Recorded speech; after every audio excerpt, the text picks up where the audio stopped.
आपण आयुष्यामध्ये आनंदी होऊ इच्छित असाल, स्वतःला शांत तलावासारखे बनवा, ज्यामध्ये एखादा निखारा फेकला तरीही तो स्वतःच थंड होईल. हॅलो, नमस्कार. मी सुप्रिया नवीन एका व्लॉगमध्ये आपलं मनापासून स्वागत करते. तुम्हाला आजचा दिवस सुखाचा, आनंदी आणि आरोग्यदायी जाओ. तुम्ही जी काही स्वप्न पाहिली असतील ती सगळी स्वप्न तुमची पूर्ण होत. त्याचबरोबर शुभ संध्याकाळ. सर्वांना संध्याकाळची वेळ आहे. एका बाजूला चहा ठेवलेला आहे, एका बाजूला कढईमध्ये तेल तापायला घेतलेलं आहे. तर आता काय करणार आहे ते मी तुम्हाला सांगतेच, पण त्याआधी आजचा वार आहे गुरुवार आणि हे टायमिंग आहे 4-4:30चं टायमिंग असावं. तर आज महावीर जयंती आहे, तर त्यामुळं ना आज मुलांना सुट्टी आहे. आणि आज सकाळी बघा कॅनलवर आम्ही ब्लँकेट्स घेऊन गेलो होतो स्वच्छ करण्यासाठी, धुण्यासाठी. तर आज सकाळचा जो व्हिडिओ आहे ना, तर तुम्हाला तो त्याच दिवशी अपलोड झालेला आहे गुरुवारीच. तर गुरुवार आणि बुधवारचा व्हिडिओ जो आहे तो तुम्हाला मिळून आलेला आहे. तर स्विमिंग वगैरे शिकायला गेले होते मी. त्यानंतर मग गुरुवारी स्विमिंग शिकून आल्यानंतर मग गुरुवारी मी ठरवलं सकाळी की उद्या सुट्टी आहे, तर ना ब्लँकेट्स वगैरे सगळ्या ज्या आहेत ते स्वच्छ करून घेऊया. एकदा का वाहत्या पाण्यामध्ये ब्लँकेट स्वच्छ झाल्या की मग खरंच खूप छान वाटतं झोपायला पण. जे पांघरून आपण हात अंगावर घेतो ना, एकदम छान सुगंध येतो त्याचा, कम्फर्ट वगैरे टाकले की. तर एकदम फ्रेश वाटतं. जसं आपण उठतो, सगळी कामं अशी अगदी आंघोळ झाल्यानंतर फ्रेश अशा अवस्थेमध्ये करतो ना, तसं आपण रात्री स्वच्छ तोंड वगैरे धुतल्यानंतर ब्लँकेट्स जर स्वच्छ असतील ना अंगावर घेतलेली, म्हणजे अंगावर घ्यायला, तर खरंच खूप भारी वाटतं ताईंनो. तर ब्लँकेट्स वगैरे स्वच्छ करून घेतलेल्या आहेत. आणि आता हे संध्याकाळचं रुटीन आहे. तर मधला जो वेळ होता ना दुपारचा, त्यामध्ये माझं जे काही मोबाईलचं काम होतं एडिटिंगचं ते मी आटपलं. म्हणजे 1-2-2.5 तास माझे त्यामध्येच जातात. आणि मग त्यानंतर थोडासा जो वेळ मिळाला होता ना 5-10 मिनटं, तर इकडं तिकडं गार्डनमध्ये फिर, मुलांबरोबर खेळ. तर एकदा का व्हिडिओ अपलोड झाला ना, त्यानंतर मी मोबाईलला ताईंनो हातच अजिबात लावत नाही, कारण व्हिडिओ एडिटिंग करून करून थोडासा कंटाळा आलेला असतो. त्यानंतर मग ही सगळी कामं झाल्यानंतर मग संध्याकाळची जी वेळ आहे ना, तर संध्याकाळच्या रुटीनला सुरुवात केलेली आहे. तर म्हटलं चला तुमच्याबरोबर हे रुटीन शेअर करूयात. तर आज ना सकाळी लवकर उठवलं होतं मी. आयुषदादाला सुट्टी असून सुद्धा गेले, त्याची परीक्षा बघा आता 4-5 दिवस गेले चालू आहे. तर ना तो सकाळी लवकर पाठांतरासाठी उठतो आणि आज सुट्टी आहे. तर खरं तर आज त्याला उठवायला नव्हतं पाहिजे, पण मला ब्लँकेट्स धुवायला कोणच नव्हतं माझ्या मदतीला, म्हणून मी आज सकाळी त्याला लवकर उठवलेलं होतं. तर त्यामुळं ना त्याचा थोडासा चेहरा जो आहे तो सुजल्यासारखा झाला होता, डोळे वगैरे सुजले होते. तर मी आज ठरवलं होतं की ब्लँकेट्स धुवून आल्यानंतर थोडंसं माझं काम झाल्यानंतर अजिबात टाईमपास नाही करायचा, लगेचच स्वयंपाकाला सुरुवात करायची. तर थोडासा वेळ होता एक्स्ट्राचा ना, तर मला काहीतरी एक रेसिपी करायची होती स्नॅक्स म्हणून खायला. तर वेळ मग म्हटलं नकोच करायला. तर 4 वाजले होते. 4-4:30 वाजले ना की लगेचच 5-6 वाजतात ताईंनो. वेळ कसा जातो कळतच नाही. त्यामुळं मी इकडं ना स्नॅक्स तळायला घेतलेलं आहे. तर आता काय होतं ना, उन्हाळ्याचे दिवस चालू आहेत आणि काही लोक काय करतात बघा, तहान लागली ना की सरबत पे, कोल्ड्रिंक्स पे किंवा आईस्क्रीम खा. तर हे असे थंड पदार्थ खाल्ल्याने ना आपली तहान जी आहे ना ती भागली जाते. म्हणजे आपल्या शरीराला आहे ना पुरेसं असं पाणी मिळत नाही. आपलं शरीर जे आहे, आपली बॉडी हायड्रेट राहिली पाहिजे उन्हाळ्यामध्ये. नाही तर मग काय होतं ना, आपल्या शरीराला पाणी कमी पडलं की मग आपल्याला त्वचा विकार व्हायला सुरुवात होते, आपलं पोट साफ होत नाही. आपलं पोट साफ नाही झालं की भरपूर त्वचा विकार होतो ताईंनो. त्याच्यामुळं मग पाणी भरपूर प्या. तहान लागायची वाटच बघू नका. तहान नाही लागली ना तरीसुद्धा 1 ग्लासभर पाणी अधूनमधून प्यायचं. तर काय होतं ना, मुलांना आपल्याला कळतं पण मुलांना ते कळत नाही. मुलांना सतत मग त्यांच्या पाठीमागं पाणी घेऊन जावं लागतं. तर यासाठी मी एक आयडिया केलेली आहे. तर बघा पापड तळायला घेतलेले आहेत. आता हे पापड नाचणीचे पापड आहेत, साबुदाणा पापड आहेत. त्यानंतर यामध्ये बघा तांदूळ आणि मूग डाळीचे पापड आहेत. तर ते इतके टेस्टी लागतात ना. तर मी हे सगळे पापड एवढे एकदम तळलेले आहेत जेणेकरून ते एक आठवडाभर तरी पुरावेत. आणि यामध्ये ना चाट मसाला, लाल तिखट वगैरे घातलेलं आहे आणि एकदम अशी चटपटीत लागतात हे पापड. तर मुलांनी हे खाल्लं ना की 100% हे पाणी मागणार आहेत प्यायला. एक जरी पापड आपण खाल्ला ना की खूप पाणी प्यावंसं वाटतं. हे पापड किंवा हे तळण खाल्ल्यानंतर. आणि आपण बाहेरून बघा वेफर्स वगैरे खातो, हे करतो, तर ते किती आणणार आहे आपण आणि बाहेरचं किती खाणार आहे आणून. तर हे असं म्हणून मी स्नॅक्स जे आहे ना ते तळून एका डब्यामध्ये ठेवून देणार आहे, जेणेकरून आठवडाभर तरी हा स्नॅक्स जो आहे, खाऊ जो आहे, तर तो मुलांना पुरावा. त्यामुळं तर इकडे असा मस्त वास सुटला होता ना, तर सासूबाई पण आल्या प्लेटमध्ये थोडेसे पापड घेऊन खायला. तर असो, आता इकडे बघा सगळा स्नॅक्स व्यवस्थित तळून घेतलेला आहे. तर हा आहे ना आपल्याला हवाबंद डब्यामध्ये ठेवायचा आहे.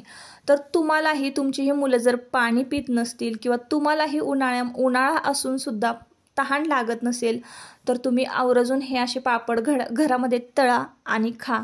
थोडासा जरी पापड खाल्लं ना तरी तुम्हाला पाण्याची तहान लागणार आहे आणि त्या निमित्तानं का होईना पाणी जे आहे ते भरपूर तुमच्या म्हणजे शरीरामध्ये तुमचे शरीर जे आहे ते हायड्रेट राहील, पिल्या जाईल तुमच्याकडनं पाणी.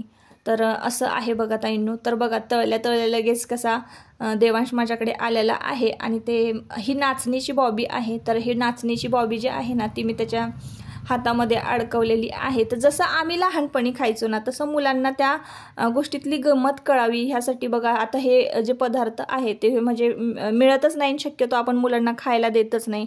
कुठं ते किंडर जॉय आणि डेअरी मिल्क वगैरे असेच जास्त पदार्थ महागडे मुलांना मिळतात. तर ती गंमत कळावी की लहानपणी आम्ही असं बोटात घालून खायचो आणि ती मज्जा जी आहे ना ती एक वेगळीच होती बघा. तर असो, आता हे स्नॅक्स जे तळलेलं आहे ना अगदी प्लॅस्टिकच्या डब्यामध्ये नकोच, मला आवडतच नाही. तर मी स्टीलच्या हवाबंद अगदी पॅक असं झाकण बसेल ना अशा डब्यामध्ये हा जो स्नॅक्स हा जो खाऊ आहे तर तो भरून ठेवलेला आहे आणि देवांशला लगेच खायला दिला सुद्धा होता. तर नाचणीच्या ह्या ज्या आहेत ना बॉब्या तर खूप टेस्टी लागतात, नाचणीच्या आहेत. तर हे पॅकेट जे आहेत ना ते मी बाहेरून विकत आणले होते, पण आपलं घरच्या तेलामध्ये तळलं ना की कसं घरचं तेल ते घरचं तेलच असतं आणि आपण खूप हायजीन मेंटेन करून हे सगळं तळत असतो. असो, तर एका बाजूला बघा मी भात शिजायला घातलेला आहे आणि एका बाजूला लगेच मी वरणाची डाळ लावलेली आहे. म्हणजे आज वरण भात आणि फ्लावर बटाट्याची भाजी करायची आहे वाटणा घालून आणि पुरी किंवा मग चपाती असं करायचं ठरवलेलं आहे. तर इकडे फ्लावरना निवडायला घेतलेला आहे. फ्लावर निवडला की लगेचच बटाटा वगैरे निवडून लगेचच मी भाजी जी आहे ती फोडणीला घालणार आहे. नेहमी मी स्वयंपाकाला ना एक 7:30 पावणे 8च्या दरम्यान सुरुवात करते, पण आज ना आयुष खूप दमलेला आहे आणि आयुष गेलेला आहे तालमीत. तर तो 7:30 वाजता येतो घरी. तर म्हटलं घरी आल्यानं लगेचच त्याला जेवायला वाढायचं आहे. तालमीत पण आहे ना जोर बैठका मारून ना खूप भूक लागते, खूप कसरत मुलांची होती आणि सकाळी पण ते ब्लँकेट्स वगैरे धुवू लागला होता, आपटू लागला होता, ते पण सगळं मेहनतीचंच काम आहे. तर त्यासाठी ना लवकरात लवकर त्याला जेवायला घालून मला झोपवायचं आहे. तर म्हणजे कसं की त्याची सूज वगैरे जी आहे डोळ्यांवरची ती कमी होईल. आज पटकन 6च्या आधी स्वयंपाक करायचं ठरवलेलं आहे. तर इकडे ना आता मी लगेचच भाजी फोडणीला घालायला घेते, तर रेसिपी तुमच्याबरोबर शेअर करते. तर ज्या तेलामध्ये आपण पापड तळलेले होते ना त्याच तेलामध्ये ना आपण फोडणी घालून घेणार आहोत, म्हणजे लगेचच ते तेल संपेल. तर बघा तेल तापवून घेतलेलं, थोडंसं जिरं घातलं, कढीपत्ता घातला, बारीक चिरलेला कांदा घातलेला आहे, मीडियम साईजचे 2 कांदे घेतलेले होते आणि आपल्याला मस्तपैकी वाटाणा फ्लावर बटाट्याची भाजी करायची आहे, म्हणजे कुर्मा टाईप जसं आपण कुर्मा करतो. तर याच्याबरोबर तुम्ही ना पुरीसुद्धा खाऊ शकता. थोडीशी हळद घातलेली आहे, त्यानंतर पावभाजी मसाला घातलेला आहे 1 चमचा आणि 1 चमचा आपलं घरगुती लाल तिखट तुम्ही जे वापरत असाल ते घाला, थोडंसं मीठ घाला आणि मस्तपैकी त्यामध्ये कांदा भाजून घ्या. कांदा भाजला की टोमॅटोची प्युरी घाला. अगदी साधी सोपी पद्धत आहे ताईंनो. मी खूप साध्या पद्धतीनं भाज्या करते पण खूप टेस्टी होतात. तर हा जो वाटाणा बटाटा फ्लावर छान खळखळून धुवून घेतला आणि कुकरमध्ये परतून घ्यायचा आहे. आपल्याला थोडंसं पाणी घालायचं आहे, कारण बटाटा पण लगेच शिजतो, फ्लावर पण आणि वाटाणा पण हे लगेच शिजणाऱ्या भाज्या आहेत.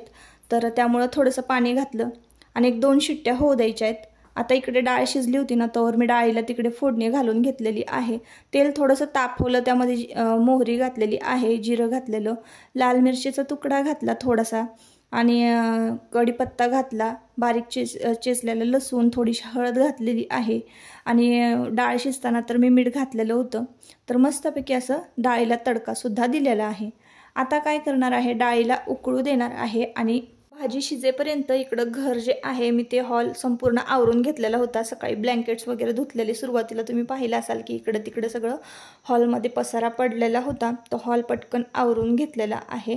आणि देवांशला आणि मला इव्हिनिंग वॉकला जायचं आहे. मागच्या वेळेस एका ताईंनी कमेंट केली की तुम्ही इव्हिनिंग वॉकला सुद्धा मॉर्निंग वॉक असं म्हणता, तर ते कधीतरी बोलताना गडबडीत होतं. असो, काही प्रॉब्लेम नाही. तर इकडे ना पापड वगैरे तळून ठेवलेले जे होते ना, तर ते मी ह्या एका खणामध्ये ठेवते. तर हा टीपॉय आहे ना, तर त्या टीपॉयला एक छोटासा खण आहे, तर तो मी स्पेशल खण जो आहे तो खाऊसाठी केलेला आहे.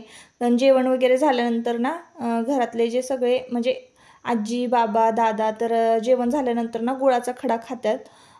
पचनासाठी चांगला असतो, म्हणजे पचन चांगलं होतं गुळाचा खडा खाल्ल्याने, किंवा थोडासा जरी गुळ तुम्ही खाल्ला ना जेवण झाल्यानंतर तर पचन व्यवस्थित होतं. मग म्हणूनच मी ही गुळाची जी भरणी आहे ना ती हितच ठेवते हाताशी, म्हणजे पटकन हॉलमध्ये जेवण झाल्यानंतर गुळ वगैरे पटकन हाताशी सापडावा यासाठी.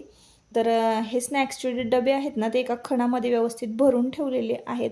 त्यानंतर घाटी जी आहे म्हणजे गुढीला बांधलेली साखरेची घाटी, तर ती सुद्धा याच्यामध्येच ठेवलेली आहे. आणि अजून काहीतरी असा खाऊ मला करायचा होता, शंकरपाळी किंवा असं काहीतरी चिरोटे वगैरे, पण आता तितका वेळच नव्हता.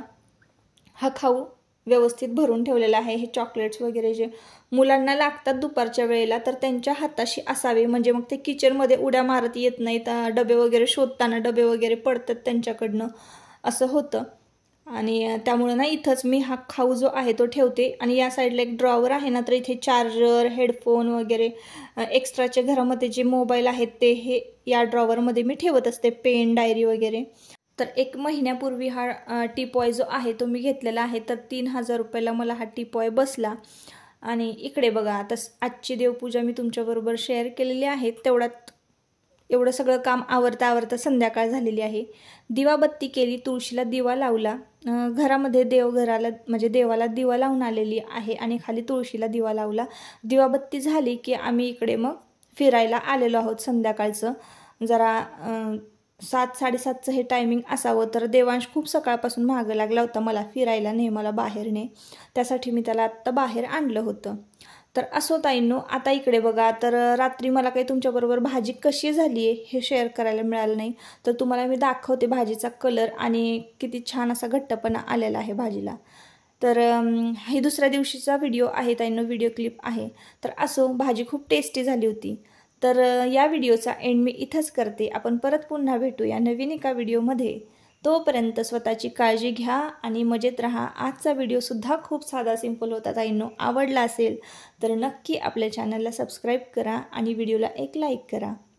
Bye bye.